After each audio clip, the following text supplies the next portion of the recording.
강원도 현안과 이슈를 짚어보는 시간입니다. 지난 9일 진행된 군사시설 보호구역 해제 당정협의회에서 여의도 면적의 26.6배에 달하는 군사시설 보호구역의 해제가 결정됐습니다. 이 중 79%에 해당되는 강원도 군사시설 보호구역 역시 각종 규제로부터 자유로워졌는데요. 강원도의 입장에서 이번 군사시설 보호구역 해제 의미와 앞으로 남은 숙제는 무엇인지 자세히 들여다보도록 하겠습니다. 스튜디오에 최수영 시사평론가, 정유선 강원도 의원 나와 계십니다. 안녕하십니까? 안녕하세요. 안녕하세요. 네, 지난 9일이죠. 네. 정부가 14개 지역에 대해 군사시설 보호구역 해제를 결정했는데 네. 내용을 좀 정리를 해주시죠. 네, 말씀하신 대로 정부 여당이 이제 군사시설 보호구역 해제 완화 관련 당정 협의를 가졌어요. 그래서 네. 이제 골자는 그거죠. 이제 그동안 군사지역으로 묶여 있었던 보호지역을 좀 많이 해제를 한 건데요. 이제 아까 말씀하신 것처럼 이제 그 면적이 굉장히 방대해요. 여의도 네. 면적의 26배에 달하는 이제 77.09제곱킬로미터가 이제 풀렸는데, 여기에서 이제 강원도가 차지하는 비중이 무려 한 79%, 거의 뭐 이제 8할에 가까운 그쵸. 정도로 지금 많이 이제 포함이 됐습니다. 이제 관련 이제 시행령이 이제 조만간 개정이 되게 될 겁니다. 이제 그렇게 된다 그러면은 위험물 저장이라든가 이제 발전 시설, 그다음에 방송 통신 시설, 일부 이제 아주 중요한 이런 일부를 제외하고는 이제 건축물의 용도를 변경할 시에 이제 앞으로 이제 그 시군과 협의가 가능해졌고, 이제 국방부와는 이제 그게 안 해도 됩니다. 그래서 주로 이제 이번에 또 풀린 것이 또 의미가 있는 게 말이죠. 주로 이제 취락 지하 이제 도심 등 이제 말하자면은 토지 활용도가 높은 곳이 많이 포함이 됐어요. 그래서 네. 이제 주민 불편 해소와 아울러서 이제 재산권 보호에 상당한 도움이 될 것이다. 뭐 이런 전망이 뒤따르고 있는데, 앞으로 이제 이게 또 시작이 됐기 때문에 관련 민원들이 이제 속출할 수 있어요. 그래서 때문에. 이런 점들에 대한 좀 여러 가지 대책들이 이제 좀 마련될 것이다, 이렇게 저는 생각하고 있습니다. 네, 정리를 해주셨는데 군사시설 보호구역 해제와 좀 더불어서 통제 보호구역 역시 좀 해제가 되고 완화가 됐다면서요? 그렇습니다. 이제 통제 보호구역이 이제 49,000여 제곱킬로미터 정도인데, 이제 네. 제가 보니까 군시설보호 관련법에 따르면 이제 통제 보호구역의 정의가 이렇습니다. 그러니까 고도의 군사시설 보장이 요구되는 지역이다. 그러니까 군사 분계선으로 아주 인접한 지역, 그다음에 이제 중요한 군사 기지 및 그다음에 군사시설의 기능 보존이 요구되는 지역이기 때문에 여기에는 아무래도 엄격한 이제 제한과 통제가 따를 수밖에 없어요. 네네. 근데 이게 한 단계 낮은 제한 보호 구역으로 풀렸어요.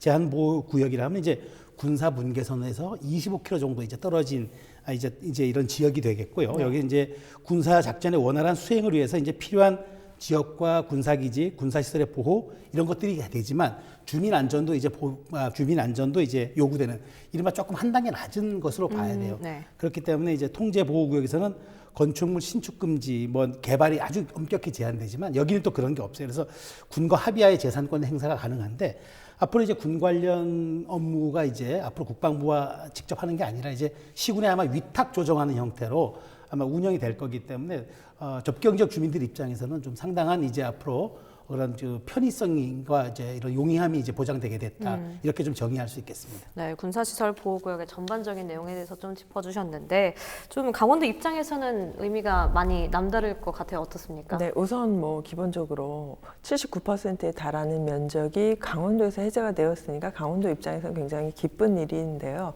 그럴 수밖에 없는 이유가 강원도는 군사시설과 군사규제구역이 그만큼 많았다는 그쵸. 이야기이기도 합니다. 근데 이제 이 부분이 국방부에서는 국방개혁 2.0에서 그 지역사회와 상생하는 군 부대의 조정의 입장이거든요. 근데 그동안 국방개혁 2.0이 시행됨에 따라서 강원도는 군부대가 축소되고 그 군부대가 빠져나가는 부분에 대한 여러 가지 저항들이 있었습니다. 이 부분을 생각할 때에도 국방부 입장에서는 강원도 지역에 많은 해제를 하지 않을 수가 없었을 거라고 저는 생각을 하고요.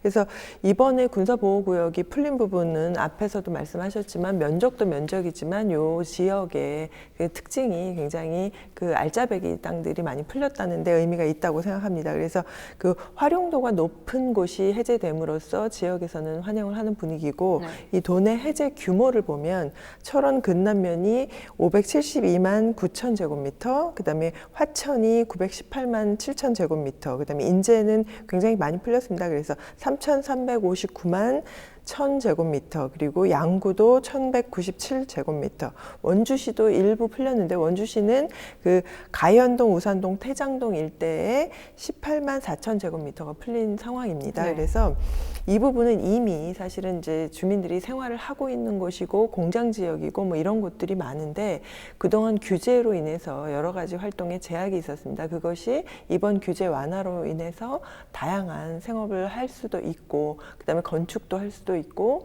여러 가지 이제 민원이 아까 말씀하신 것처럼 줄어들 것이라고 예상하고 있습니다.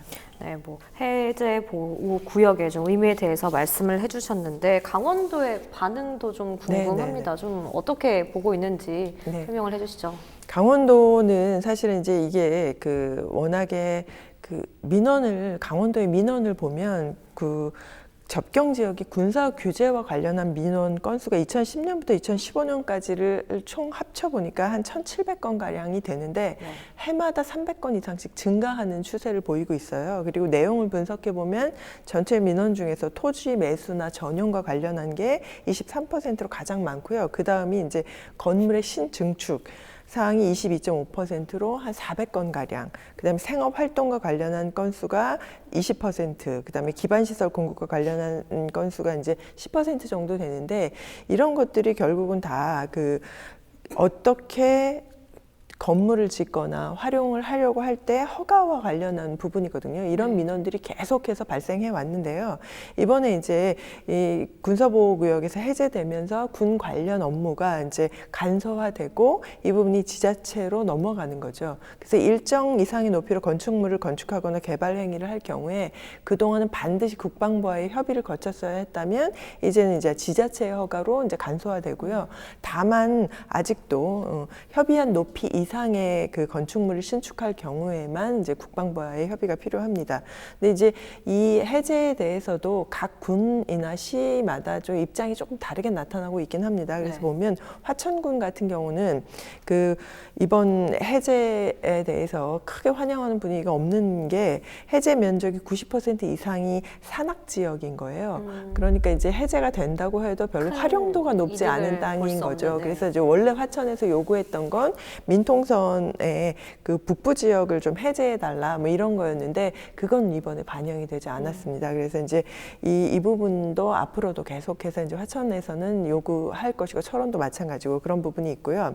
그것이 해결이 돼야 이제 관광이라든가 지역 경제 활성화에 맞아할 수 있습니다. 그렇죠. 이런 부분들이 있습니다. 그리고 양구 같은 경우는 우리가 요청한 곳을 딱 정해서 해제해 줬는지가 아직 확인이 되지 않기 때문에 그 부분은 조금 더 지켜보겠다는 입장이고 철원군 같은 경우에도 산악 지역이 많고 문제는 이제 해제가 된다고 해도 군사 규제가 해제되는 거지 산림 규제가 해제되는 것은 아니거든요. 아시다시피 이제 강원도는 4대 규제에 다 묶여 있기 때문에 국방 규제가 해제된 곳은 산림 규제도 같이 환경 규제도 같이 해소가 돼서 이 부분이 좀 지역 경제 활성화에 좀 이바지할 수 있도록 해야 된다고 생각합니다. 네, 강원도 시민 모두가 좀 긍정적이진 않고 좀 반응이 다른 걸 알 수 있었는데 좀 피해지의 문제는 사실 오늘 내일의 문제가 아니었었잖아요. 근데 지금 이 시기에 정부가 이 같은 결정을 한 이유가 있다면 어떤 것들이 좀 있을까요? 뭐 이제 이게 당장 뭐 이번 한 번에 이루어진 것은 아니에요. 물론 이제 일각에서 이제 아무래도 올 4월에 총선이 있기 때문에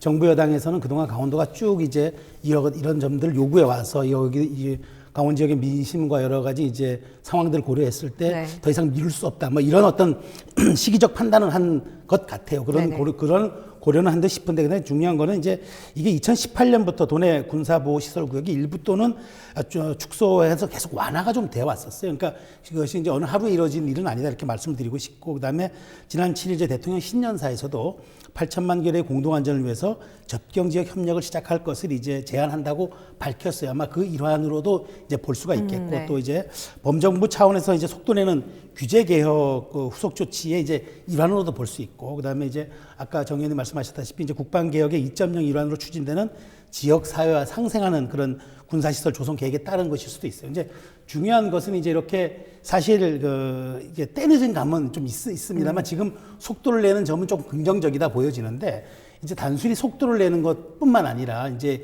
이것들이 갖춘 실질적 내용 담보가 과연 아까 강원도 주민들이 요구했던 점에 부합하느냐, 또 실질적인 지역 경제 활성화라든가 평화 경제 조성이라는 목적에 또 이게 부합하느냐, 이런 점들을 좀 면밀하게 고려해서 내야지 뭐 속도만 뭐 이렇게 빠르게 진행된다고 해서 내용이 부실하다면 뭐 그게 큰 뭐 무슨 의미가 있겠습니까? 그러니까 실질적으로 도의 어떤 또 도민의 어떤 그런 삶과 질이 어떤 이게 담보되는 그런 쪽으로 규제 개혁이 속도를 내는 것이 이제 바람직하고 또 그 방향성이 맞다, 이렇게 좀 말씀드릴 수 있겠습니다. 네, 실질적인 좀 대책 방안이 마련돼야 한다고 말씀해 주셨는데, 의원님께서는 좀 이제 보호구역 해제 시기에 대해서 이 의미에 대해서 좀 어떻게 생각을 하고 계시나요? 뭐 보호구역 해제는 당연히 있어야 되는 부분이었죠. 그래서 이제 강원도에서도 계속적으로 이제 요청을 해왔던 부분이, 그 국방부에서는 그 군사 시설을 보호하고 뭐 군부대의 유치에는 반드시 필요하다라는 그냥 그런 이유로만 이제 그 묶어놨던 부분이 네네. 있습니다. 그래서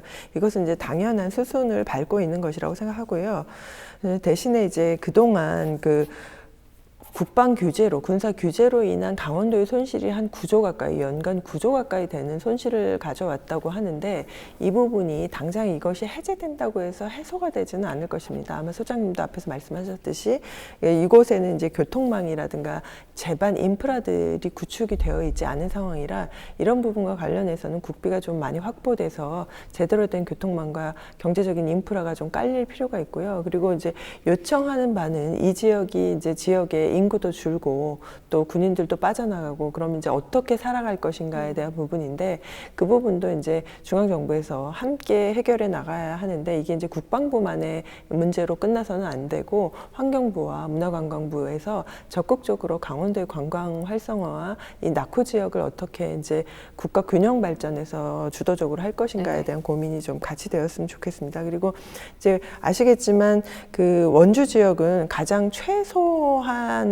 그 지역이 면적이 해제된 상황이에요. 네. 그런데 원주는 사실은 18만 3천 요 정도가 태장동과 가연동이 군사보호시설로 규제로 묶여 있는 것이 모두가 다 풀리는 거거든요. 네네. 근데 이쪽 지역이 사실은 그동안 이 군사시설 규제로 인해서 전혀 개발이 안 됐던 부분이어서, 여기에서는 굉장히 이제 캠프롱 부지 반환과 그 일군사령부가 반환되는 것과 시너지 효과를 내서 아마 원주 지역의 그 도심이 훨씬 더 시민들이 살아가기에 그 정주 여건도 좋아지고 이런 부분으로 발전할 것이라고 기대하고 있고, 시에서도 적극적으로 받아 안고 있거든요. 그래서 원주시만 이런 것이 아니라 화천이나 양구나 어느 곳이, 철원도 마찬가지로 다 지역 주민과 상생하는 방안을 찾고, 그것들이 이제 국비 예산들이 좀 확보되는 방향으로 나아가길 바랍니다. 네, 앞으로의 방향에 대해서 좀 말씀을 해주셨는데, 뭐 수십 년 동안 강원도에 이제 발목을 잡았었던 그렇죠. 규제들이 좀 완화가 되면서 강원도 입장에서는 굉장히 긍정적이기도 하고 좀 새로운 활력을 불어넣을 거라고 기대를 하는데, 좀 긍정적인 측면 저희가 어떤 것들을 좀 기대해 볼 수 있을까요? 저는 뭐 한꺼번에 너무 많은 기대하는 거는 좀 그것이 그 과잉일 수도 있겠다 생각이 되고, 네. 저는 여기에 의미 부여한다면 두 가지 측면인 것 같아요. 이제 시작이다라는 거. 이제 실마리가 이제 조금씩 풀리고 있다라는 그 점에 대해서 좀 의미를 부여하고 싶고요. 그러니까 이 또 다른 한편으로는 정부가 어떤 그 이 강원도 이 접경 지역에 대한 현실 파악을 이제 하는 단계가 되었구나. 네. 성찰하는 하나의 그 전환점이 좀 되고 있구나. 뭐 이런 좀 기대감을 주는 것 같아요. 그래서 이제 접경 지역에 이제 활로를 좀 모색하는 계기로 작용했으면 좋겠다. 전 두 가지 의미를 먼저 지적하고 싶고, 그다음에 네네. 이제 이렇게 된다 그러면은 무조건 이제 아까 뭐 정의님도 참 뭐 조목조목 잘 지적해 주셨다시피, 이제 중요한 건 앞으로 이것이 내실 있게 진행되는 거잖아요. 방향성이 중요한 거잖아요. 그쵸. 그런 측면에서 이제 추가 규제 완화를 좀 집중 발굴해야 될 필요가 있다. 그리고 지금 사실 아마 이제 이것 발표로 인한 주민들의 기대감이 크기 때문에 이것저것 해달라는 아마 요구가 뭐 본물치듯 나올 수가 네. 있을 겁니다. 그렇기 때문에 이제 요걸 이제 꼼꼼히 좀 정리를 해가지고 이제 기업 유치 부지를 뭐 선정한다든지 평화관광 활성화를 한다든지, 아마 또 주민의 취약 지역 중심으로 한다든지, 이렇게 좀 약간 카테고리별로 분류를 해가지고 좀 조목조목 차근차근 이렇게 진행할 필요가 있다고 보고요. 그 다음에 이제 평화 관광 활성화를 위해서 이제 민통선 내 주요 그 출입 절차 같은 것도 좀 완화시킨다든가, 그 다음에 민통선 북상을 계속 협의해가지고 실질적으로 이제 어떤 게 평화 관광이라는 틀 안에서 강원도가 좀 실질적인 이제 말하자면 이제 효과를 좀 얻을 수 있는 그런 길들. 그러니까 이미 이제 단초는 풀렸고 실마리도 제공됐고 정부가 충분히 이런 점에서 성찰하고 있고 앞으로 관심 갖겠다라는 측면을 우리가 이제 봤기 때문에 이것을 우리가 좀 아주 정교하고 치밀하게 활용해야 될 과제가 남아있다. 네. 이제 시작이다. 뭐 이런 점들을 이번 저는 사실 그 규제 완화에 대한 의미로 좀 보고 싶습니다. 네, 뭐 다양한 측면을 좀 말씀을 해주셨는데, 뭐 방금도 원주시의 사례에서 긍정적으로 볼 것이다라고 말씀을 해주신 것처럼 다른 지역에서 좀 어떠한 좀 긍정적인 효과를 저희가 기대해 볼 수 있을까요? 네. 뭐 아직은 이게 이제 군사 규제가 해제된 정도지 여기에 이제 어떤 것들을 하겠다라는 계획이 명확하지 않습니다. 이제 물론 이제 강원도에서는 내년도에 평화 지역의 접경 지역에 대한 여러 가지 것들을 좀 인프라를 구축할 계획들을 세워놓고 있는데요. 지역민들은 아무래도 이제 경제적인 활성화에 굉장히 목숨을 걸고 계시고 또 이제 관광을 어떻게 또 활발하게 유치할 것인가가 이제 관건이기도 한데 아까 말씀하신 것처럼 DMZ 축을 중심으로 해서 그 DMZ 박물관도 그 관광객 출입 여건이 좀 개선되지 않으면 너무 절차가 복잡해서 오고 싶어도 자유롭게 드나들지 못하는 부분들이 있어서 이 부분에 대한 협의도 좀 필요하고요. 네. 그리고 어쨌든 그쪽은 또 이제 농사를 많이 짓고 있고 농업을 하고 계시니까 민통선을 출입하면서 농업을 하는데도 어려움이 없어야 할 것이며 또 이제 농사를 지으시는 것까진 좋은데 지금은 아마 아시겠지만 농촌 지역에 일을 할 수 있는 인력이 별로 없습니다. 다 외지에서 해외에서 그쵸. 이제 들어와서 일을 하고 계시거든요. 그래서 이런 부분들을 어떻게 지역에서 이제 이분들이 제대로 거주하면서 지역의 농업을 같이 활성화할 수 있는 클러스터를 조성하는 방향을 좀 찾아보면 좋겠습니다. 네, 또 반면에 사실 오랜 시간, 세월 동안 각종 규제에 묶여 있었기 때문에 완화가 되면서 많은 우려의 시선도 많은데 이 부분에 대해서 앞으로 좀 요구되는 노력들이 있다면 어떤 것들인지 먼저 말씀을 해주시죠. 네, 우선 뭐 말씀하신 것처럼 그 국방개혁에서 군부대가 축소된다고 했을 때도 지역 주민들은 결사 반대하시잖아요. 네네. 아니면 뭐 이제 그 환경부에서 이제 개발과 관련한 저항이 있을 때에도 항상 이제 반대의 입장을 내세우시는데 그냥 그 이제는 머리에 띠를 두르고 반대하는 것을 넘어서서 이제는 이제 규제가 완화가 되었으니 이제 예산을 따는 데 집중하셔야 되고 네. 각 지역에서도 우리에게 필요한 것들을 적극적으로 받아낼 필요가 있습니다. 뭘 해주길 기다릴 것이 아니라 강원도에 뭐 화천에는 뭐가 필요하고 양양에는 뭐가 필요하고 이런 것들을 정확하게 정리를 해서 그것을 이제 중앙정부에 네네. 가서 적극적으로 국비를 받아오는 방향으로 그래서 장기적인 계획하에서 이곳이 지역 발전이 되어야지 단기적으로 돈을 지급하는 방식으로 가서는 안 될 것이라고 생각합니다. 네, 현실적인 대안 방안을 좀 말씀해 주셨는데 우려되는 부분 좀 어떻게 나아가야 한다고 보십니까? 저도 같은 맥락에서 말씀을 드리면요. 좀 이제 이랬으면 좋겠어요. 그러니까 이제 국방부 장관이 이런 말을 했습니다. 이번에 앞으로 군 작전에 지장이 없는 범위 내에서 군사시설 보호구역 정책 및 제도 지속 개선을 약속하겠다. 이렇게 했어요. 그러니까 이걸 저희가 잘 받아들일 필요가 있어요. 그래서 저는 국방부가 수용할 수 있는 논리로 접근해야 된다고 봅니다. 그러니까 무지막지하게 혹은 우리가 뭐 이거 필요하다고 해서 막 얘기한다고 해서 될 문제가 아니잖아요. 그쵸. 그래서 이제 그 국방부가 좀 받아들일 간격을 좁혀서 수용할 수 있는 논리로 하되 접경 지역 이제 군부대 유휴부지를 이제 지자체에 조건 없이 양해하는 그런 방안들, 그러니까 그 특별법을 좀 만들어 달라. 뭐 이런 식으로 우리가 조직적이고 치밀하게 하되 또 국방부가 받아들일 수 있는 그런 조건들을 잘 간격을 좁혀서 개발하는 게 중요하고 네네. 앞으로 이런 것들이 좀 장기적 발전 성장 동력으로 강원도가 갈 수 있게끔 이제 제도적 장치를 좀 거시적 안목으로 마련하는 거 좀 전에 정 의원님 좋은 지적 해주셨다고 보는데 너무 단기적으로 볼 것이 아니다라는 말씀 드리고 싶고요. 저는 끝으로 좀 정부에게 이런 좀 얘기를 하고 싶은 게 뭐냐. 이순신 장군이 이제 임진왜란을 치르고 이런 말을 했어요. 양무 호남 시무 국가. 그러니까 그 일본의 공격을 막았었던 최전선이 이제 호남이었어요. 왜냐하면 곡창지대도 있지만 거기에 이제 해안선을 구축하면서 네. 전남 좌수영 우수영으로 해서 이제 그걸 막았어요. 그러니까 이 말이 뭐냐면은 호남이 없었으면은 국가가 없었다. 이런 이야기예요. 저는 이걸 적용한다면은 양무 접경 시무 안보. 그러니까 접경 지역이 없었으면 우리나라에 안보도 없었다. 그렇게 네. 저는 얘기하고 싶어요. 그러니까 이제 그만큼 우리가 안보의 최전선에서 많은 희생을 해왔기 때문에 국가 균형 발전 차원과 보상 차원에서라도 충분하게 이런 대책을 좀 마련해 줘야 한다. 그런 점에서 종합적이고 좀 구체적인 대책 마련을 정부가 해야 되는데 꼭 이것이 어떤 뭐 시혜적인 차원이 아니라 국가 균형 발전 차원에서 접근하는 것이 온당하다. 좀 그 말씀을 마지막으로 드리고 싶습니다. 네, 실질적인 대안 마련이 꼭 마련돼야 한다고 이제 명언까지 말씀해 주셨는데 여기까지 들어보도록 하겠습니다. 헬로 이슈 토크 오늘 시간은 군사시설 보호구역 해제 의미와 앞으로 남은 숙제에 대해서 이야기 나눠봤습니다. 지금까지 최수영 시사평론가, 정유선 강원도 의원과 함께 이야기 나눠봤습니다. 오늘 말씀 감사합니다.